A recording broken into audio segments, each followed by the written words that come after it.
করি। ভরবেগ নিয়ে আমরা শুরু করতেছি, যেটা কি নিউটনের প্রথম সূত্র নিয়ে আমরা কি জানতে পারি, জড়তা বল সম্পর্কে। কিন্তু বলের সম্পূর্ণ সবকিছু আমরা জানতে পারি না, আমরা জানতে পারি হচ্ছে বলের গুণগত ধারণা, মানে বল নিয়ে একটু ধারণা দিয়েছে, কিন্তু বলের পরিমাপ করার জন্য যে জিনিসটা লাগবে সেটা আমরা পাবো দ্বিতীয় সূত্র থেকে। ঠিক আছে, এখন তোমরা লিখে ফেলতে পারো যে এরকম প্রশ্ন আসলে জিজ্ঞেস করলো প্রথম সূত্র থেকে কোনটা পাই, আনসার হবে এক শব্দ, যে এক শব্দ বল, জড়তা, একক বল, এরকম জাস্ট এক শব্দ, এক শব্দওয়ালা যতগুলো শব্দ পাবা, মানে এক ওয়ার্ড, ওয়ান ওয়ার্ড হইলে সেটা হবে হচ্ছে প্রথম, আর তৃতীয় একটা আছে যদি থার্ড বলে তখন হচ্ছে তিন ওয়ার্ড থাকবে। আর বাকি যত রকম হবে স্ক্রিনশট দেখা যাচ্ছে বের হয়ে ঢুকো, আর যত রকম জিজ্ঞেস করবে তোমাকে প্রশ্নে সবসময় আনসার দিবা সেকেন্ড। তাহলে কি প্রথম যদি বল এবং জড়তা বলে তাহলে আনসার প্রথম সূত্র, তিন ওয়ার্ড বিশিষ্ট কোন একটা শব্দ বলে, যেমন ভরবেগের সংরক্ষণশীলতা,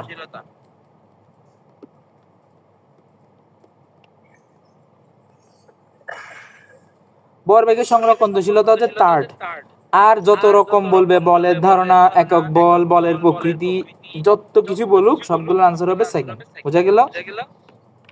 তাহলে আমরা বলতে পারি হচ্ছে বল সম্পর্কে ধারণা পাই হচ্ছে নিউটনের 1 নম্বর সূত্র থেকে, কিন্তু বল পরিমাপ করার ধারণা পাবো 2 নম্বর সূত্র থেকে। এখানে বলছে আমরা যে ভরবেগ বলতে কি বোঝাই, ভরবেগ শব্দটা দিয়ে বোঝায় ভর এবং বেগের গুণফল। তাহলে ভর এবং বেগের গুণফল, তাহলে এটা একক কত হবে, ভরের একক হচ্ছে কেজি, বেগের গুণফল ms ইনভার্স 1, তাহলে কেজি ms ইনভার্স 1। এটার মাত্রা কত হবে, কেজির জন্য হবে m, m এর জন্য হবে l, t ইনভার্স 1। শেষ এখান থেকে। তাহলে আমরা এখান থেকে এটা পাইলাম। এখন আসি হচ্ছে বস্তুর গতি ও আকারের উপর প্রভাব। এটার প্রভাবটা কয়টা প্রভাব আছে, 5টা প্রভাব আছে। তোমরা এই জিনিসটা দেখো, এই যে স্থির বস্তুকে গতিশীল করতে পারে তারা চাইলে, এটা চাইলে স্থির বস্তুকে গতিশীল করতে পারতেছে।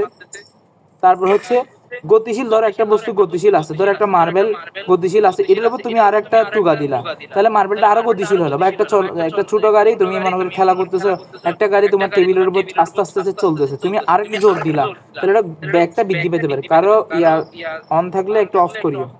তারপর হচ্ছে হ্রাস, ধরো একটা গাড়ি এদিক থেকে আসতেছে, ছোট গাড়ি, তোমার টেবিলের উপর একটা ছোট গাড়ি আছে, ছোট গাড়ি আছে, ধরে নিলাম এটা গাড়ি, তুমি এদিকে হাত দিয়ে এটাকে থামাইলা, তাহলে ব্যাগ হ্রাস পাইলো। গতিশীল বস্তুর ব্যাগের দিকও চেঞ্জ করতে পারে। ধরো একটা মার্বেল এদিক দিয়ে আসতেছে, তুমি আরেকটা জোরে মার্বেল দিয়ে এদিকে ধাক্কা দিলে, তাহলে এটা গতি পরিবর্তন করে এদিকে যাওয়া শুরু করছে। আকারের উপর বলের প্রভাব, যেমন কালকে বুঝাইলাম যে তুমি একটা হাতে বোতল নাও, বোতলটা দিয়ে একটু পানি ছেড়ে দেওয়া, পানি বের করে দিয়ে বোতলটা একটা হাত দিয়ে চাপ দাও, তাহলে দেখবা বোতলটা কি হয়ে গেছে, মচকে গেছে। এখন বলো, তোমরা যারা পড়ছো এই অধ্যায়টা, যারা ম্যাথ সলভ করছো, তারা কি লিফটের কোনো ম্যাথ পাইছো? আমাকে একটু বলিও তো, লিফট সম্পর্কে কোন রকম ম্যাথ পাইছো? না, বা লিফটের কোন টপিক পাইছো যেটা তোমাদের এই অধ্যায়ে আসছে?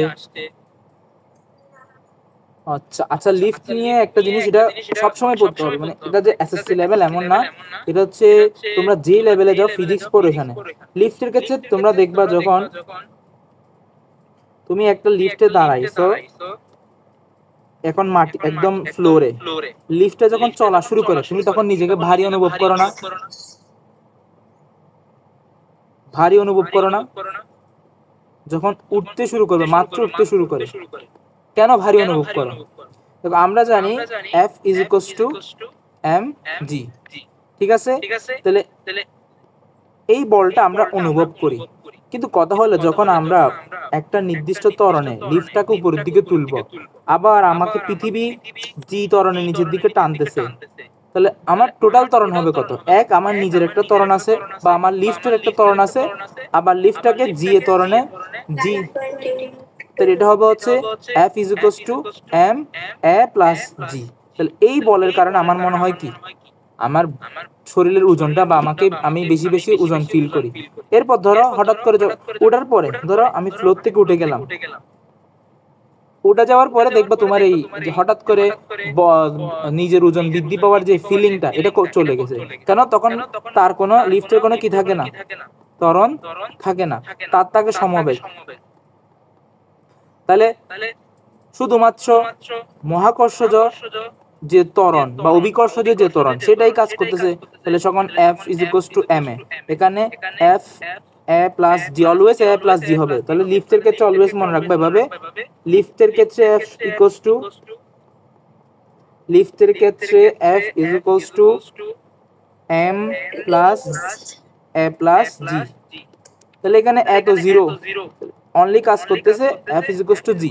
তো আমার আর মনে হয় না যে আমার ওজন আছে। যখন আবার ধরো হঠাৎ করে তুমি উপরে চলে গেলা, এটা হচ্ছে তোমার অনেক উপরে, এটা হচ্ছে মাটি, এখন লিফটও ওইদিকে নামতে শুরু করছে অভিকর্ষজ ত্বরণের দিকে, আমি এ ত্বরণে নামতেছি, আবার জি ত্বরণের দিকে কি করতেছি, এ ত্বরণ আমি নিচের দিকে নামতেছি, আবার জি ত্বরণ আমাকে এদিকে টানতেছে। এখন কি হবে বলো আমাকে, m is equals to g minus a। এখন বলতে পারো ভাই এটা কি হলো, এও তো দিকে কাজ করে, কিন্তু দেখো আমরা সামনের দিকে যখন চিন্তা করছিলাম তখন আমাদের ত্বরণের দিক ছিল কিন্তু উপরের দিকে, এই দিক বরাবর। তা আমি যখন এখন আমি আমার দিকের বিপরীত আসতেছি, তাহলে আমি এর সামনে কি বসাইছি, মাইনাস বসাইছি, কারণ ত্বরণ একটা ভেক্টর রাশি। আমার দিকটা কল্পনা করছিলাম আমরা এই দিক বরাবর, যখনই আমি উল্টাই গেছি তখন আমার এর সামনে মাইনাস বসাইতে হয়েছে। বুঝে গেল? এখন আসি, হঠাৎ করে যদি তোমার লিফটের তারটা ছিঁড়ে যায় তাহলে কি হবে? বা ধরো আরেকটা কথা বলি, F সমান ma, F সমান mg কখন, যখন হচ্ছে মহাকর্ষজ ত্বরণ কাজ বা অভিকর্ষজ ত্বরণ কাজ করে। এখন যারা মহাকাশে থাকে ওখানে কি কোনো মহাকর্ষজ বা অভিকর্ষজ ত্বরণ আছে? ওইখানে কোনো মহাকর্ষজ বা অভিকর্ষজ ত্বরণ নাই, কারণ ওইখানে তো পৃথিবী আর নিজের মধ্যে থাকে না। এখানে পৃথিবী আর তোমাকে আকর্ষণ করতেছে, মঙ্গল গ্রহ আকর্ষণ করতেছে, বুধ গ্রহ আকর্ষণ করতেছে, এখানে কোনো অভিকর্ষজ ত্বরণ থাকে না। তো যার কারণে এখানে যেটা হয় জিরো। তাহলে F is equals to m into zero সমান সমান জিরো। তো দেখবা মহাকাশে যারা যায় তারা কিন্তু বেঁচে থাকে এবং তাদেরকে নিজের ওজনটাই ফিল করতে পারে না। ওজন আর ভরের মধ্যে পার্থক্য কিন্তু বুঝতে হবে। ওজনটা হচ্ছে যে mg এর গুণফলটা। এখন হঠাৎ করে ধরো লিফটের তারটা ছিঁড়ে গেল, হঠাৎ করে, এখন তোমার যে ত্বরণ সেটা মহাকর্ষজ ত্বরণের সমান হয়ে যাবে। মহাকর্ষজ ত্বরণ, আমি সরি মহাকর্ষ বলতেছি বারবার, অভিকর্ষজ ত্বরণ অলরেডি যে কাজ করতেছে। আবার তোমার যখন লিফটের তারটা ধরো, তুমি এখন হঠাৎ করে একটা উপর থেকে বল ছেড়ে দিলা, এটা কত ত্বরণে নিচে নামবে কে বলতে পারো? এটা আমি 2 তলা থেকে বলটাকে ছেড়ে দিলাম, এটা কত ত্বরণে নিচের দিকে নামবে? জি এর সমান না? এটা জি এর সমান ত্বরণ নিয়ে তো নিচে নামবে, তাহলে আমার লিফটের নিচের ত্বরণ আছে হচ্ছে যে জি, আবার পৃথিবী আমাকে জি ত্বরণে নিজের দিকে টানতেছে, তাহলে আমার এটা হয়ে যাবে জি সমান সমান m into zero is equals two zero. তাহলে কোনোদিন যদি হঠাৎ করে তুমি যে লিফটে চড়তেছো ওইটার উপরে রশিটা ছিঁড়ে যায়, তখন তুমি বুঝতে পারবে আসলে তোমার কোনো ওজন নাই।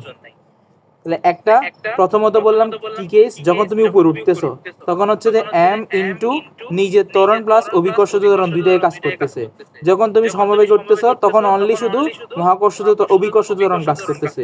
মানে হঠাৎ করে যদি লিফট ছিঁড়ে যায় তখন হচ্ছে লিফট না ছিঁড়ে নামার সময় হচ্ছে কি কাজ করে, নামার সময় কোথায় লিখলাম, নামার সময়টা লিখছি না, এ ত্বরণে যদি তুমি নিচের দিকে নামো আর জি ত্বরণ, জি অভিকর্ষ ত্বরণ তোমাকে টানতেছে, তখন হবে জি মাইনাস এ ইন্টু এম।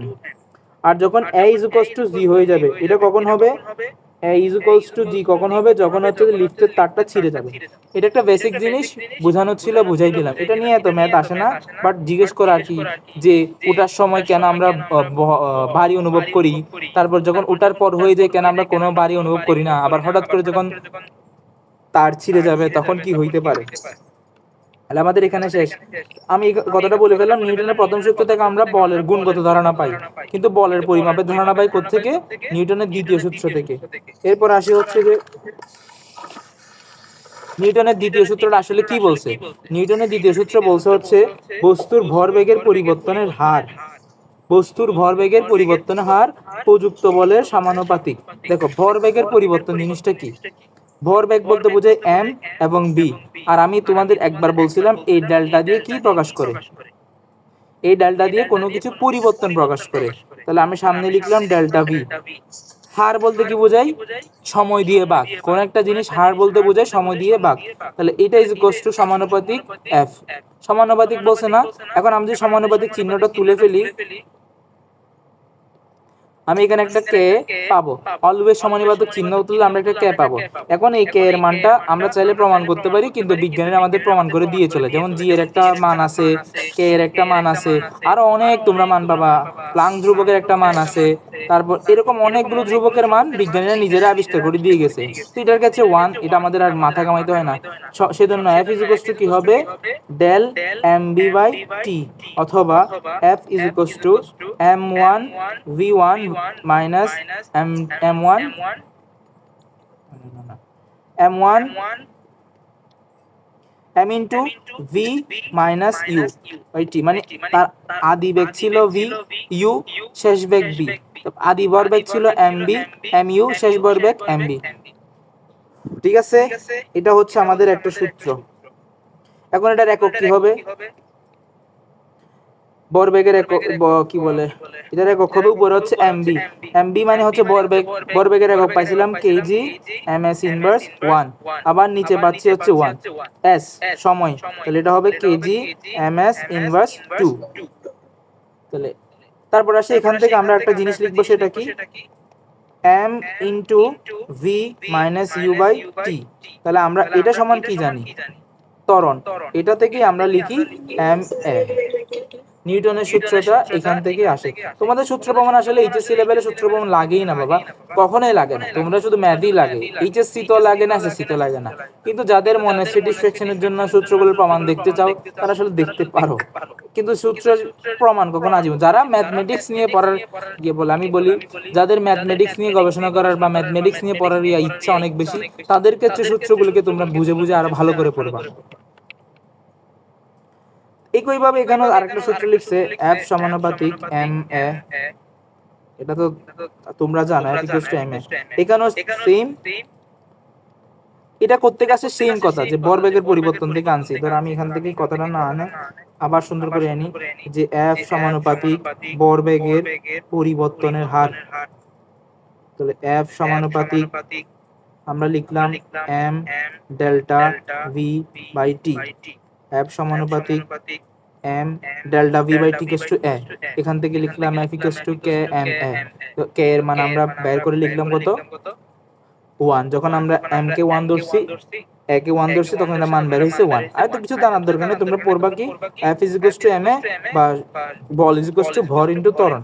আর এটার মাত্রাটা কি হবে আমরা জানি, এফ এসআই একক কি নিউটন, বাট আমরা নরমাল এককটা লিখলে বল হচ্ছে কেজি, ত্বরণ হচ্ছে এম এস ইনভার্স 2, এটাকে বলে এম এল টি ইনভার্স 2।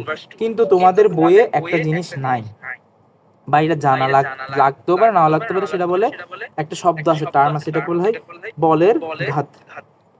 এটাকে বলে হচ্ছে বলের ঘাত বা ভরবেগের পরিবর্তন। একটা আছে পরিবর্তনের হার, একটা হচ্ছে পরিবর্তনের হার, আর একটা হচ্ছে পরিবর্তন। এই ডেল এমবি কে বলে হচ্ছে তোমার বলের ঘাত। এটাকে প্রকাশ করা হয় পি দিয়ে। তাহলে আমি লিখতে পারি ভরবেগের পরিবর্তন, বা যেটা আমরা কি বলে কিছুক্ষণ আগে যে জিনিসটা লিখলাম, সেটাকে আমরা লিখতে পারি পি বাই টি। এটা তোমরা কেমনে বুঝবা, যে বলের ঘাত বলতে বুঝাইছে স্বল্প সময়ে প্রযুক্ত বল। ধরো আমরা একটা ব্যাট দিয়ে যখন একটা আমরা যখন শীতকালে ব্যাডমিন্টন খেলা খেলি, তখন আমাদের যে কর্কটা থাকে, এটা দিয়ে আমাদের র্যাকেটের যে বারটা দিই, এটা খুব স্বল্প সময়ে আমরা অধিক বল প্রয়োগ করি, এটাকে বলে বলের ঘাত বলে। এটা হচ্ছে একটা ভরবেগের পরিবর্তন। তাহলে ভরবেগের পরিবর্তনের হারকে কি বলি, আমরা বলছিলাম ডেল এমবি বাই টি কে বলছিলাম প্রযুক্ত বলের সমান। তাহলে আমরা আবার তোমাকে বলে দিলাম হচ্ছে যে এটা তোমরা লিখে ফেলবা সূত্রটা, এমবি কে আমরা পি ধরলাম, P by T by F. তো অনেক সময় পরীক্ষায় বলে ভরবেগের পরিবর্তন এত বা বলের ঘাত এত। তাহলে ভরবেগের পরিবর্তন অথবা বলের ঘাত সমান হচ্ছে যে m ইন্টু ডেল ভি। এটাকে প্রকাশ করে কি দিয়ে? পি দিয়ে। এটার একটা ম্যাথ দেখাই তোমাদের, তাহলে আরো ভালো বুঝবা। এটা আসলে পরে দেখানোর কথা ছিল, এখন দেখাই ফেলি। কোথায় যেন ছিল?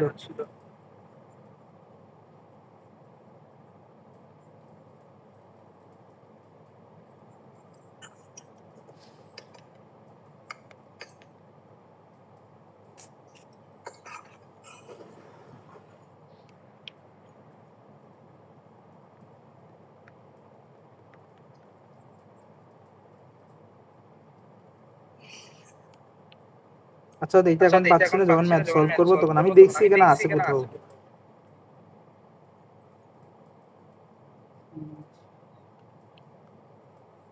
না, সেটা পরে দেখা যাবে, আগে আমরা পড়া শেষ করি। তাহলে তোমরা বুঝছো f ইজ ইকুয়াল টু, এখানে এ তো কিছুর মূল জিনিস হচ্ছে f is equal to m এ। এখানে a বলতে কি f ইজ ইকুয়াল টু বলতে কি বোঝাচ্ছে? নিউটনের দ্বিতীয় সূত্রটা কাকে বলে সেটা লাগবে। নিউটনের দ্বিতীয় সূত্রে আসলে মূল জিনিসটা কি? সেটা হচ্ছে f সমানুপাতিক ভরবেগের পরিবর্তনের হার, অর্থাৎ m del v by t। এটাই হচ্ছে মূল নিউটনের দ্বিতীয় সূত্র। এবং বলের দিক, এই যে দিকটা কোন দিকে ক্রিয়া করে, এবং যেদিকে ক্রিয়া করে বস্তুর ভরবেগের পরিবর্তনও সেদিকে ঘটে। এটা একটু এমসিকিউর জন্য স্টার মার্ক দিয়ে রাখতে পারে যে দিকটা কোন দিকে হবে। আচ্ছা এখন আমরা আসি হচ্ছে এখানে দুইটা ম্যাথ আছে, এটা একটু করি। কেউ না দেখে আনসার গুলো করার চেষ্টা করো। যে 50 কেজি ভরের একটি বস্তুর উপর কত প্রয়োগ করলে ত্বরণ 4 ms ইনভার্স 2 হবে? তাহলে আমাদের m is equals two 50, a is equals two 4, তাহলে f ইজ ইকুয়ালস টু হবে 50 গুণ 4 সমান সমান 200। শেষ আমাদের आंसर। একটি বালক 50 নিউটন বল দ্বারা 200 কেজি ভরের 20 কেজি ভরের একটি বাক্সকে ধাক্কাতে বক্সটি ত্বরণ কত হবে? তাহলে f হবে 15 নিউটন, m হচ্ছে যে 20 কেজি, তাহলে a হবে হচ্ছে f by m, 50 by 20, 50 by 20 আসছে 2.5 आंसर। তারপর আসি হচ্ছে আমাদের এখানে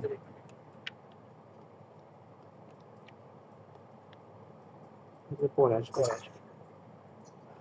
দুইটা জিনিস এখন আমরা পড়বো, সেটা হচ্ছে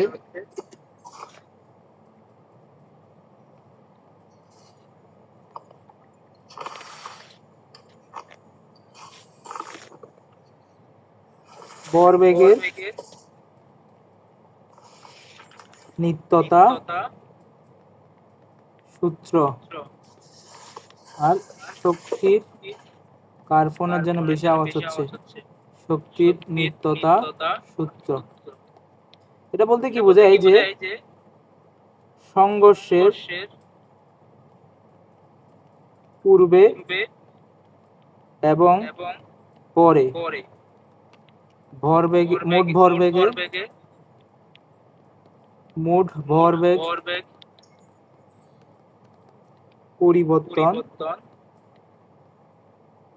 সমান হবে, বা সংঘর্ষের আগের মোট ভরবেগ এবং পরিবর্তনের মোট ভরবেগের পরিবর্তন, মোট ভরবেগ সমান থাকবে।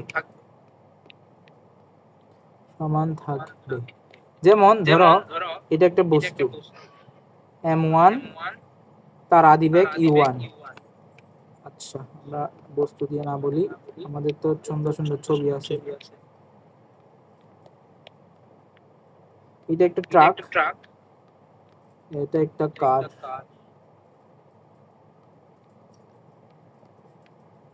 ধরো এটা ভর হচ্ছে m1, এটার ভর হচ্ছে m2, তারপর আছে হচ্ছে যে এটার আদিবেগ u1, এটার আদিবেগ u2।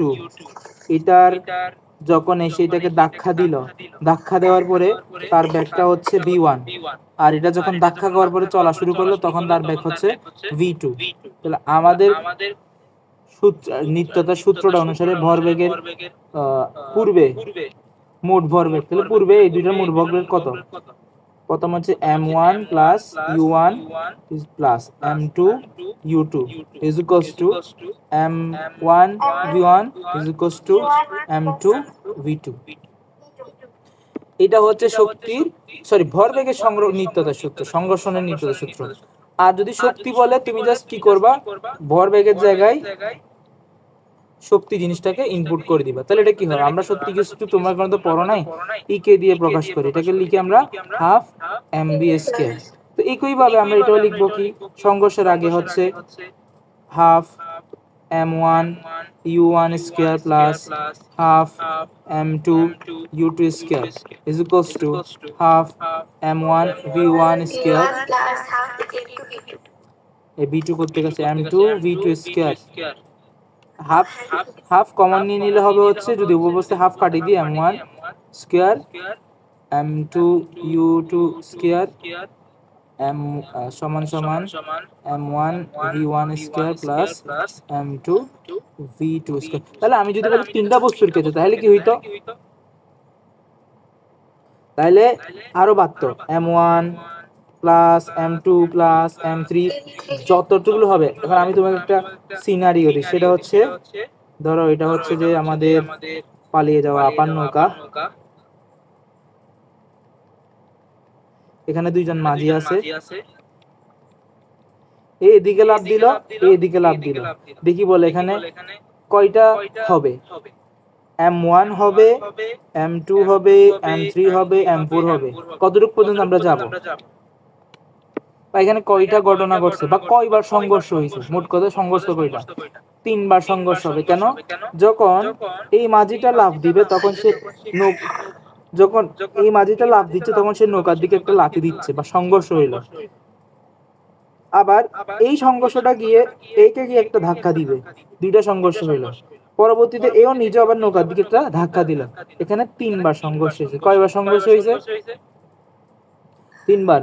আমি যদি এখন যদি একটা কাজ করি, এটা মনে করো নদীর পার, এটা নদীর পার, সে লাফ দিল, লাফ দেওয়ার কারণে এখানে চলে আসছে, ঠিক আছে, নৌকাটা পিছন দিকে গিয়ে যখন যাওয়া শুরু করলো সে লাফ দিল, গিয়ে আমি নৌকাটা বাড়ির দিকে চলে আসছে, তাহলে এখানে কয়বার সংঘর্ষ হয়েছে বলতো, 4 বার।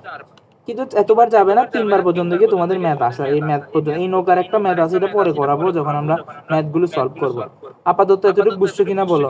এখন এই দুটা সমীকরণকে যদি আমরা সমাধান করি, সমাধান করে গুলো যদি তোমরা যোগ বিয়োগ মাইনাস, কারণ এখানে 4টা, কয়টা চলক, এখানে 4টা চলক, না সরি কয়টা চলক, হ্যাঁ 4টাই চলক, তোমরা যেগুলো সমীকরণগুলো সমাধান করো তাহলে হচ্ছে আমরা v1 ইজ ইকুয়ালস টু একটা সূত্র পাই, v2 ইজ ইকুয়ালস টু একটা সূত্র পাই। দেখি সূত্রগুলো কি কেউ বলতে পারবা, এই যে এটা হচ্ছে যে সংরক্ষণ সূত্র,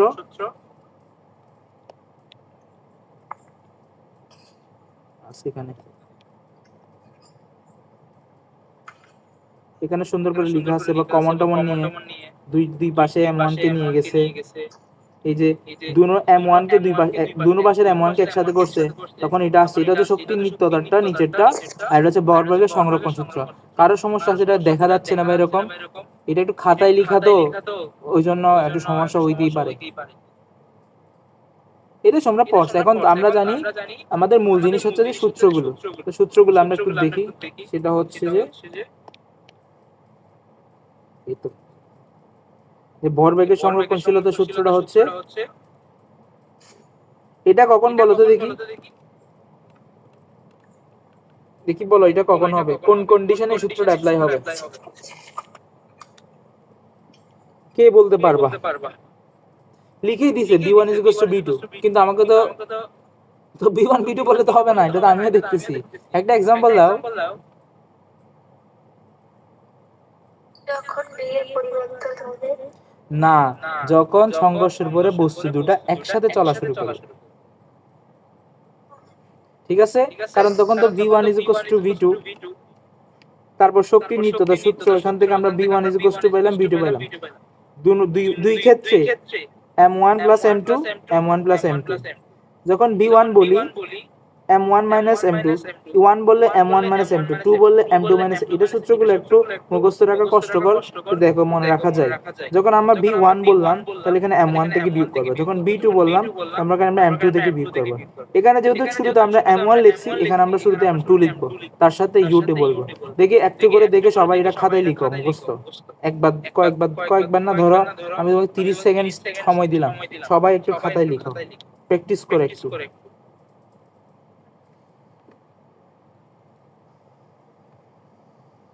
বা আমি কাউকে ধরলে তাকে বলতে হবে।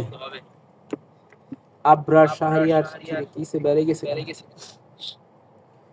কতজন আছে?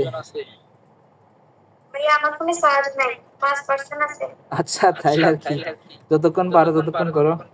আচ্ছা তাড়াতাড়ি শেষ করে দিব আমি, আর বেশিক্ষণ না, 10 মিনিট পরে শেষ করে দিব, এমসিকিউ গুলো সলভ করে দিব। পারবা তো? কাউকে জিজ্ঞেস করলে পারবা? কে জানে? যে হ্যাঁ বলছো সে বলো। b2 সমান কত? m2 minus m1 u2 plus m1 u divided m1 plus m2, m1 plus m2, এখানে কত হবে? 2 m1 u m1 u u1, ঠিক আছে। তাহলে আমরা হচ্ছে এখানে এমসিকিউ সলভ করব, ম্যাথ হচ্ছে পরের ক্লাসে। তোমাদের যে যাদের এগুলো কিন্তু তোমরা বসে বসে সলভ করতে না ঘরে, কিন্তু আমার সাথে এখানে বসে বসে সলভ করে ফেলতেছো, তাহলে এটাই হচ্ছে তোমাদের লাভ। তোমাদের রয়্যাল গাইড আছে আমিও জানি, অন্য গাইড আছে আমিও জানি, কিন্তু এগুলো তোমরা কখনো বসে বসে সলভ করতে পারতে না, এখন একসাথে বসে সলভ করে ফেলছো। আচ্ছা যাদের নাই তারা তো এখানে বসে সলভ করে ফেলতে পারতেছো।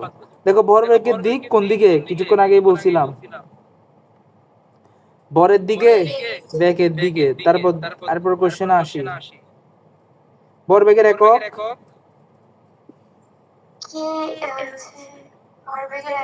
ভরবেগের একক mv, KG ms inverse 1, KG ms inverse 1। ভরবেগের মাত্রা ml t inverse 1, ml t inverse 1। তারপর আসি হচ্ছে একটি ড্রাম সুষম ঢালু রাস্তা দিয়ে গড়িয়ে চললে নিম্নের কোনটি ঘটবে?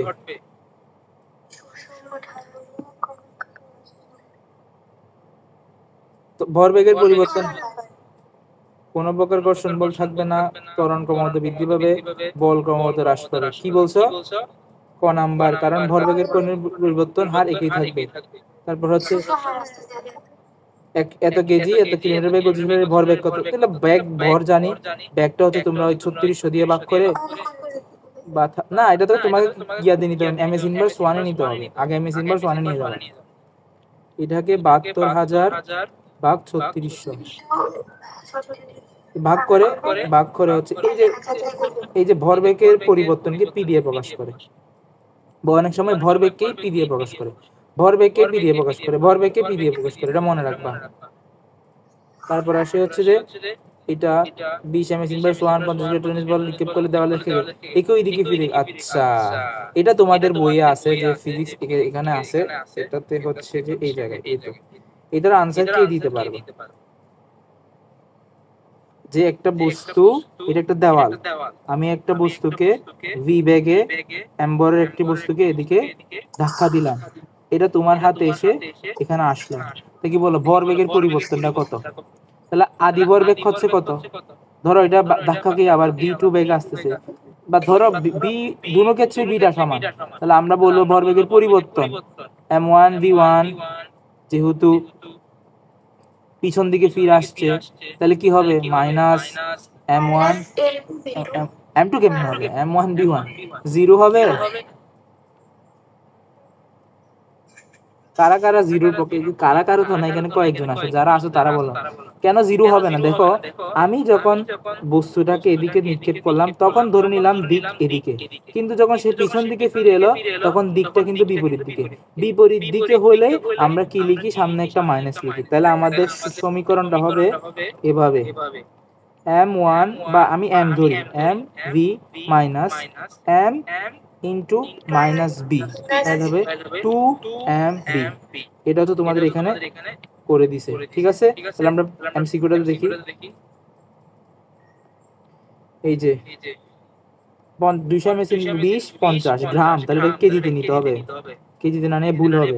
তাহলে কি করবা, 20 গুণ 50 ইন্টু 10⁻³ ইন্টু 2, এই যে এটা আসছে। বাক করে এগুলো বুঝবা তুমি যখন গ্রামকে কেজিতে নিবা।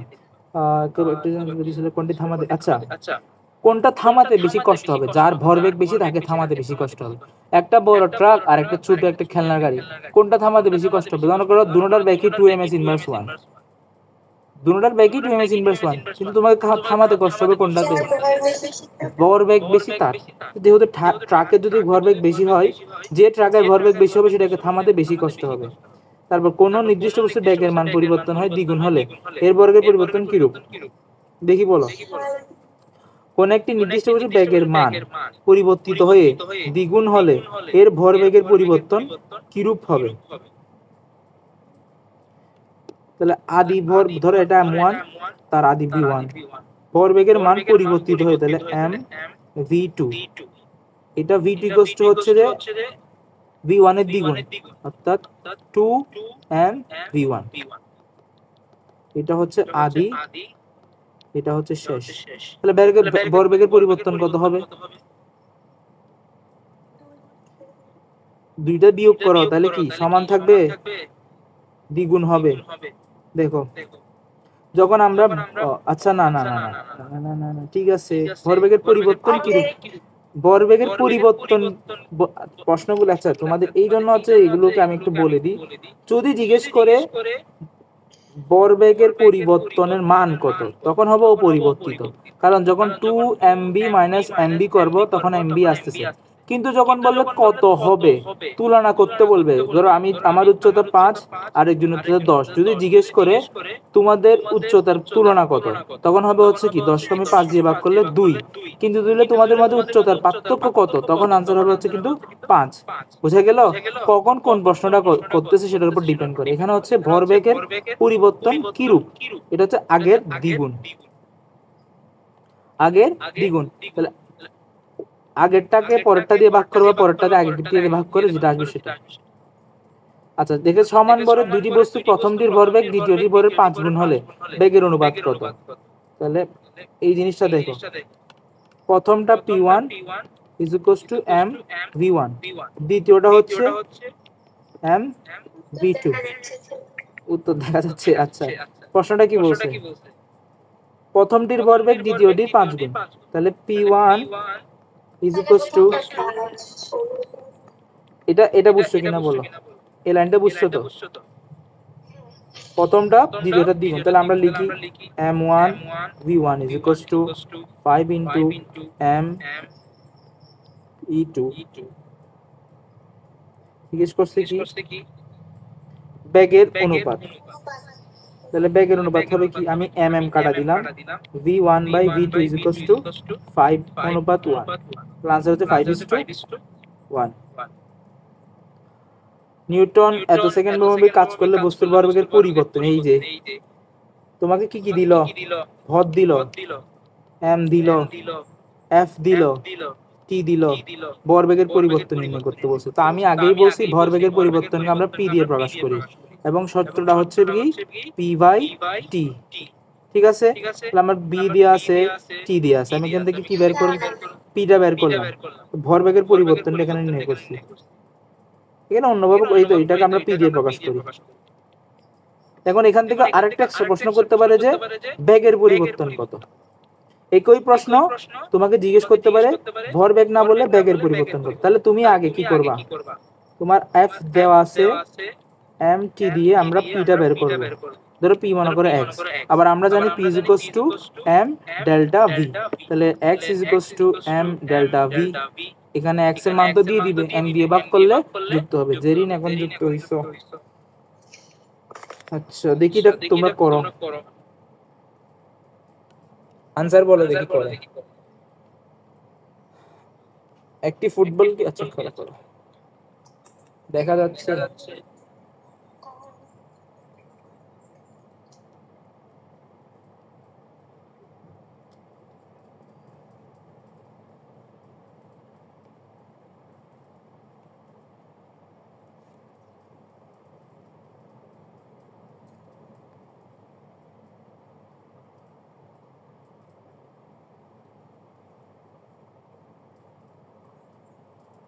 ওই যে এটা হচ্ছে যে দেওয়ালে ধাক্কা দেওয়ারটার মতো।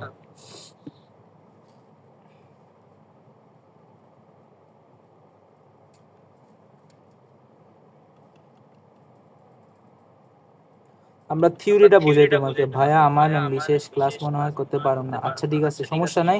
আজকেরটা জানি না রেকর্ড চালু করে রাখছি হয় কি না, দেখা যাক, অন্যভাবে ম্যানেজ করতেছি।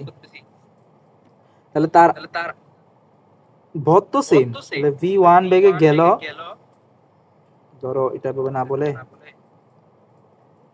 উত্তর দেখানো যাবে না, উত্তর দেখানো যাবে না। এটা ভূমি, বলটা এদিক বরাবর m, আর তার ব্যাগ ছিল v, আবার সে লাফ দিয়ে উপরের দিকে উঠলো, তার m, এটা হচ্ছে এটা v1 এটা v2। তাহলে আমরা ভরবেগের পরিবর্তন কি জানি, m v1 minus m2 v2। এটাতে কে কে একমত বলো, সরি m2 না, এটাতে কে কে একমত ভরবেগের পরিবর্তন সমান এই সূত্রটা। এই ক্ষেত্রে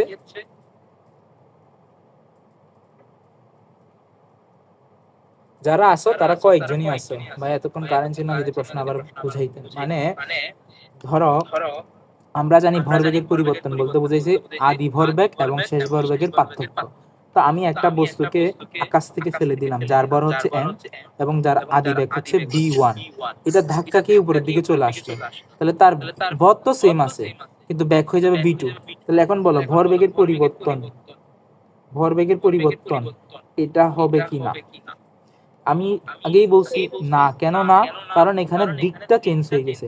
আমার দিক ধরে নিছি আমি এদিক বরাবর, কিন্তু এটার ক্ষেত্রে দিকটা উল্টা। এই জন্য কি করতে হবে দেখি, বলো কে বলতে পারবা? এখানে লিখতে হবে m মাইনাস v2, দিক চেঞ্জ হয়ে গেছে, তাহলে এটা হবে m v1 plus m v2।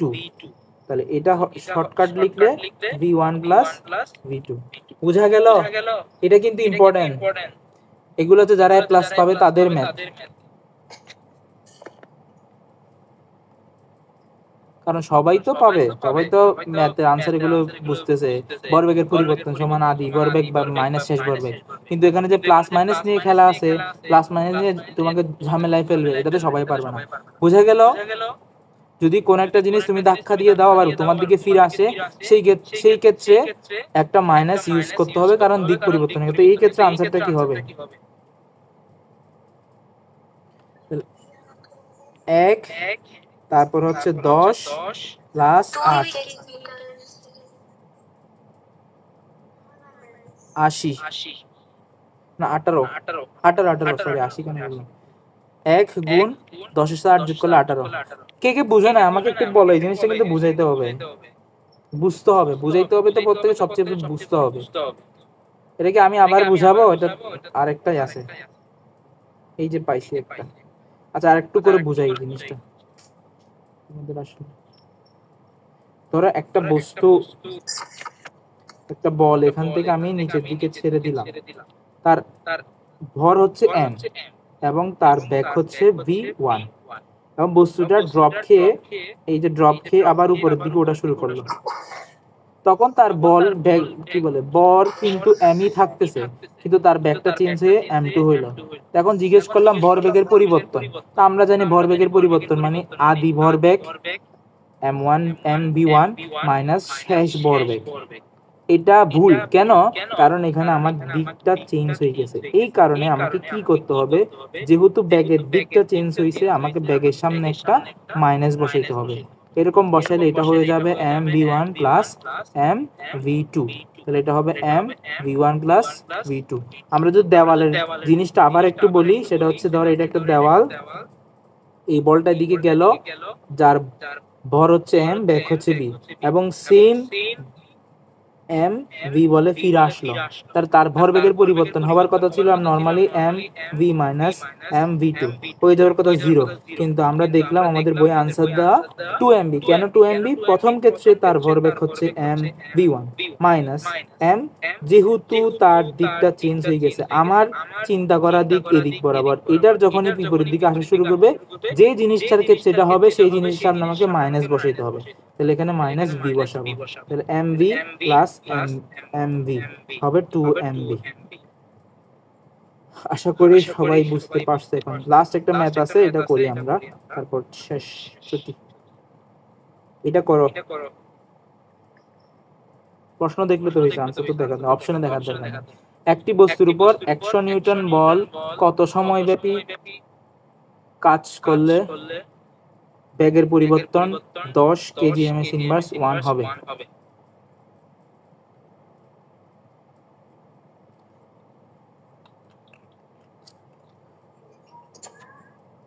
ভরবেগের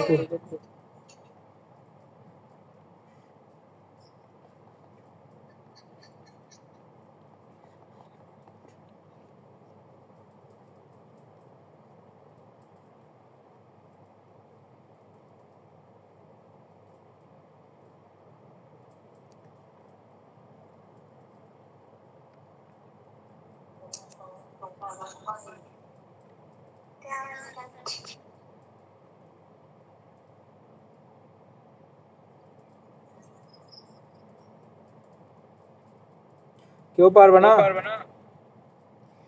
ইজি তো আনসারটা। আমরা বলছিলাম না F is equals to del P by T. Del P দিয়ে আমরা কি লিখি? ভরবেগের পরিবর্তন। তো ভরবেগের পরিবর্তন 10 দেয়া আছে, আমার বল দেয়া আছে 100। কি বের করতে বলছে আর কি? তো টি ইজ ইকুয়ালস টু কত হবে? উপরে 10 নিচে 100, 0.1 সেকেন্ড আনসার। এই 10 লিখছিস কেন? এই দেখ সূত্রটা দেখ, সূত্রটা দেখ। এই সূত্রটা লিখে নিবি। এখানে ডেল পি দিয়ে কি বোঝায়, এফ দিয়ে কি বোঝায়, ডেল টি দিয়ে কি বোঝায়। এই ডেল টি মানে হচ্ছে বলের ঘাত, একদম অল্প সময়। এই যে দেখ 0.1টা একদম অল্প সময়। ঠিক আছে, এতটুকু পর্যন্ত থাকবে।